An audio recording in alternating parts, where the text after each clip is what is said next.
everybody. Thank you so much for joining me. My name is Pimose. I am your host of Urban Healing, North Central podcast talking about mental health and wellness for Indigenous people. And I have my dear relative, my nephew with me today, Raynen Redwood, and we're going to keep it all the way 100 with Indigenous mental health and wellness in North Central. So I'll let you introduce yourself, Raynen. Why don't you tell the people who you are? What is going on? It's 8 o'clock in the evening in here in Regina, Saskatchewan, North Central, where we always keep it real. My name is Raynen Redwood, and it's an honor to be here on the first episode of the Urban Healing movement. So without further ado, let's get this movement going. Sounds good to me.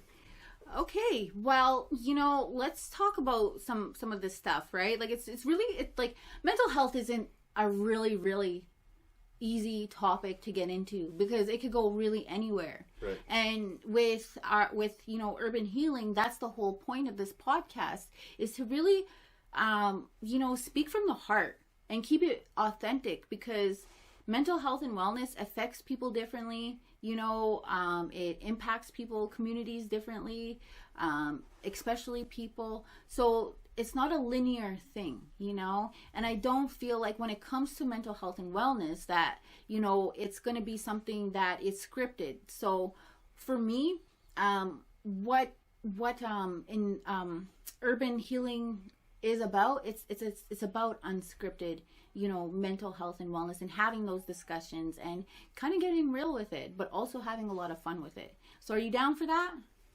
I'm here 100% all the way through, supporting your movement, so I'm down with it. Awesome. Okay, well, I guess first of all, my question is what does mental health mean for you? Being a young Indigenous man, being raised in North Central, what does it mean for you? Do you feel like it's important? Oh, 100%. I think it's important. There's not much people out there that have that support. They don't have those family members that are willing to help them through along the way that, they're going down dark roads. Mm-hmm. And there is some people that do have the family members that want to help them, but it's just their choice. They don't want to accept it. They don't want to make it seem like, I don't know, they're faking the whole thing, or like I said, it's the anxiety, or for me, I suffered mental health within just anxiety. Mm-hmm. Sometimes I'd be a little bit shy. Like just tonight, I was kind of shy to come out to do this podcast, but yeah, you guys, it's pretty nice and chill here. It's just a good environment here. I got my homie Bear up there. Yeah. Just keeping it real. For real. Damn real Bear. Yeah, and with mental health, I know a lot of times, and this is the reason why I wanted you to come on, is because first of all, I just want to say that I think of you as such a strong, young Indigenous man and a great role model. I've been blessed to have, the men in my family to be really good role models. They're not perfect by any means, nobody is, but they're good role models. They're good fathers to their children, and a lot of the young men right now that in North Central, we see it all the time, right? They're really struggling right now. They really are. And my question for you is what has kept you on that road, of staying solid and really trying to get well and live a good life as much as possible? What has been that for you? Well, first of all, I grew up without having a father figure. I had to teach myself the way of life. I had to teach myself how to fight, the fighting stance. I never had a plan for life, mm-hmm. I got blessed with a young boy at the age 14. Yeah. And ever since that time, it has always been my main goal to be the father figure that I always wanted. People out there that are struggling with mental health or mental illness,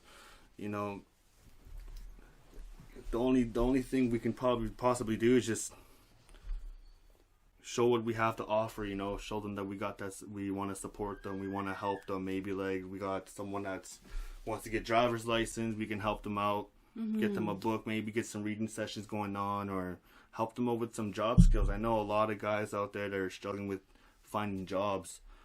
And, you know, this podcast and this movement that's going on, I think that it's going to do a big impact on those that come in and see this every Sunday, you know, regardless if it just has anything to do with you guys or how it makes you guys feel inside.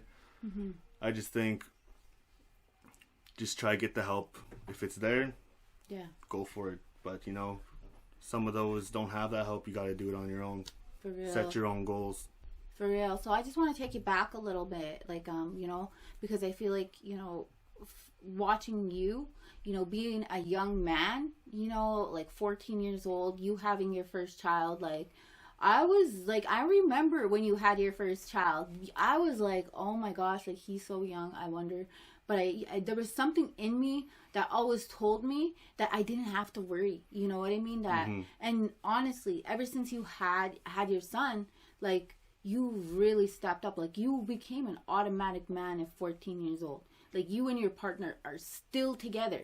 You know what I mean? Trying to make that family work. Oh, yeah. And that's a tough thing to do. And we don't give our men, our young indigenous men, enough credit for that. Because we expect them to be some type of way. You know what I mean? And don't get me wrong, like, a lot of times, you know, our young indigenous men, they're so caught up into that whole gang lifestyle, that whole gang mentality, that they see on the screen, the money, the drugs, the cars, the women, and that becomes more of a goal than actually, you know, being that father that you are to your child. Yeah. You know what I mean? And I just wanted to give you that. I think that needs to be validated more, and I validate you for that, for being that stand-up man, because you're not perfect. Don't get me wrong. And nobody, like I said earlier, like, nobody really is perfect. But you stepping up to the plate and being that man that you said that you needed when you were younger, man, that's like next level shit.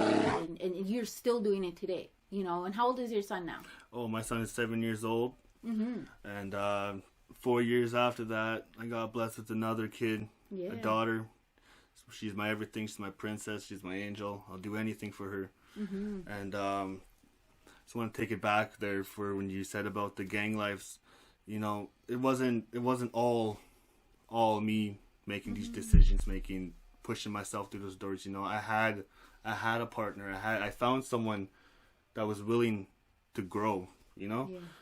I see lots of guys, they're talking about all this dealing, these girls and money and drugs first thing, but, you know, there's so much more in life, like you know. Like I said earlier, like, we don't give enough validation on that. You know what I mean? Yeah. And you and your partner need to be validated on that. You guys need to know that you guys are young role models. You know what I mean? Yeah. You really are. For a lot of young people, because we see this all the time, especially down here in North Central, that, you know, a lot of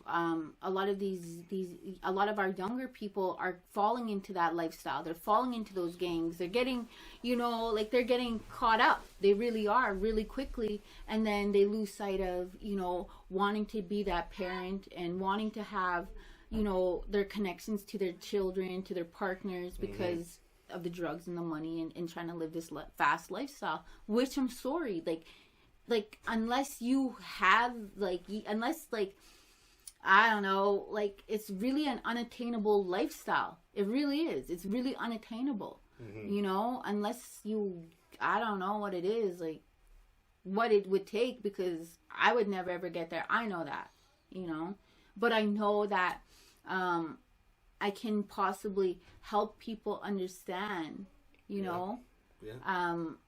I can help people understand a little bit that, hey man, like, yeah, that's there.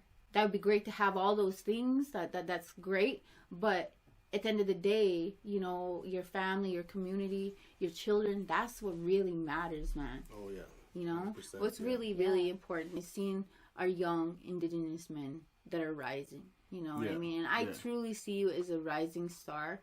I really do. I feel like the more that you're, like, just focused on you and your family and like progressing and learning new skills and all that, that you're really going to come up. So tell me, I know that you have some things in your life, you know what I mean, that you don't really talk too much about, in regards to rapping and stuff like that. I know you're pretty shy on that too. But like, tell me a little bit about that. What makes you want to do that? Why does that interest you? Why does it interest me? It's because, you know, there's days where there's days where you're always going to feel down, you know, and there's people that you want to talk to, but they won't understand your pain. They'll try to sympathize, but they don't truly understand what's going on. So when you throw on those headphones and you got that beat going on and there's no one around but just yourself in your mind, and you create something and it just gets out there, it's just such a good feeling, because you feel with all that stress built up, it just feels like it just vanishes, gets put into something positive, you know, like, you know, I don't say I have passion for music, you know, because I'm still learning and I'm still, you know, it's time consuming. It takes years, you know. I know a buddy that took 5 years learning production. Now he's producing his own music. Now he's learning. Now he's on his second year. I guess he's taking like some singing classes or something. Like, Oh, that's cool. I remember back in the day, a couple of us brown guys walk around. We'd just be screaming around, just trying to sing like powwow. Now it's just like, now people just want to be rapping about. I don't know. Life. There's something about hip hop though, isn't there? Like, there really, really is. Like, trust me. I grew up around hip hop. Like, I'm 38 years old. I'm gonna be 38, I think. Yeah, 38. Sorry. But I grew up around hip hop. I did. My whole, like, I don't ever remember really, like, when I was younger, maybe I was into country, but it was like that old school country, like that, you know, 1960s, George Jones, you know what I mean, type stuff. And I love that stuff. I do. You know, I did. And so it's like, moving from that into hip hop, for me was, it was like, when I first started listening to hip hop, was probably when I was 11 years old. The first song I listened to was like Snoop Dogg. It was his CD. That was the first. Or it could have been Eazy-E. I can't remember which one came first, because it came around the same time. But it was either Eazy-E, Straight Outta Compton, or it was Snoop Dogg's, where, you know, where he's in the doghouse. What is it called again? What? The one where he's in the doghouse. Like, where that little dog is on the house. Doggy's Out? Yeah, I think, is that the one? Yeah. Okay, well then that one, that was like and I was just like, wow, like, you know, but when I actually started listening to hip hop, like, you know, real hip hop, getting into it, like the Fugees, all that stuff, like Tupac, stuff like that, and I know Tupac's name is really thrown around in hip hop, but like, when you listen to the lyrics, it actually tells a story, and that story usually was something that resonated with me. I guess going back to like, you know, what I'm doing here is I'm just trying to approach mental health differently, you know, like we've done, you know, like, don't get me wrong, like, mental health is not new for Indigenous people. It's not, right? Like, it really isn't. And I'm just trying to utilize the tools and the skills that I have, the talents that I have, and be, you know, like, and give a different perspective and approach it just a lot differently. And hopefully that it will resonate with young people. You know what I mean? I'm sorry, but there's times where I feel mental health needs to be, like, it needs to be gassed up a bit. You know? Yeah. Like, we need to have young people believe that this is something, and it's something that they would want. You know what I mean? Like, we're competing against cars and drugs and, you know, and in music videos. You know what I mean? Like, that's what we're competing against with indigenous mental health and wellness, especially for our young people in North Central, right? Because that's been so glamorized that, like, our mental health, like, that's a backseat thing, you know? But then when it catches up to you, then, you know, you're dealing with depression, you're having suicide ideations, you're going through all of these things that should be important too. So that's why when it comes to Indigenous mental health and wellness, like this podcast specifically, I think that's why, like, for me, I'm taking this route with incorporating and bridging that hip hop vibe, you know what I mean, that urban vibe and music. And so, because we have to make noise, we really do, to get the attention of our young people, to say, hey, you know, this is cool too. This is cool too. Like, you could do this too, and you could still have and be the person that you are. If you want what you want, you could have that. But just make sure you're taking care of this in here and this in here, right? And don't forget who you are. Know what your culture is. Know what your values are. Stuff like that. Tell me if I'm wrong. I don't know. Well, I do know one thing, and I'm not going to tell you you're wrong. Because who knows what happens. Hit me with it, man. Hit me with it. No. You know, you come a long way. I remember when you used to invite me to come to these gatherings, you know, there'd be like talking circles, you know, be some snacks and whatnot. And yeah, I think whatever you plan on doing the next couple of years, say like maybe you're going to take the podcast very serious, and who knows, you'll have like a $10,000 studio and so. Yeah, I'm just going to say, like, I'll support your movement 100% along all the way. And yeah, man, I'll be happy to join the next episode, and it's an honor to be on the first episode too. Well, it's an honor to have you here as well. I really appreciate you sharing a little bit of yourself with us. I know it's not easy for our young men to talk about their feelings, their thoughts, you know, and especially in front of knowing that there'll be people out here watching. So I appreciate you taking that time to share a little bit, because I know that hopefully, you know, there's going to be other young men that will hear and it'll resonate with. So, yeah. Oh, for sure. And, you know, when I first came here and I got told that it's going to be 100%, straight hundreds, you know, I was nervous at first. You know, I didn't know whether if I should talk about my past, talk about my present, or talk about what my plans are going to be, you know. So, you know, as along the way, the camera's rolling, the mic's going, you know, you're being yourself, you know, just gotta enjoy what you got in front of you. For real. You know, I really appreciate you taking the time to come in, be a part of my first podcast, and I really think, you know what I mean, like that what you just said can resonate with a lot of what we spoke about tonight, right? Yeah. And I think that came from your heart and it came from your head, and I just encourage you to keep moving forward on your path. You know, take care of your mental health. Your mental health matters just as much as your physical health, emotional, spiritual, all that stuff.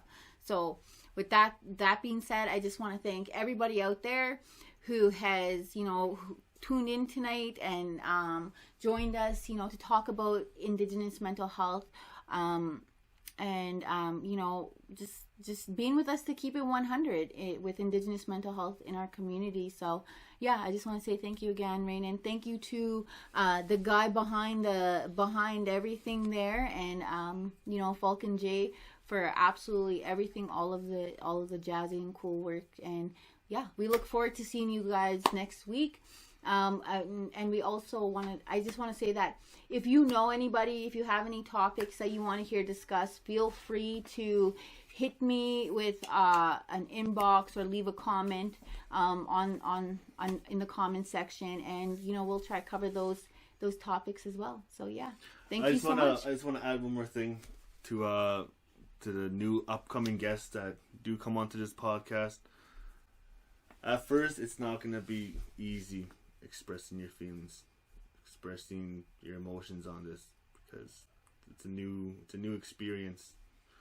So just take it slow and just live the moment while you're in this environment. Like I said, man, there's a real bear up there, man.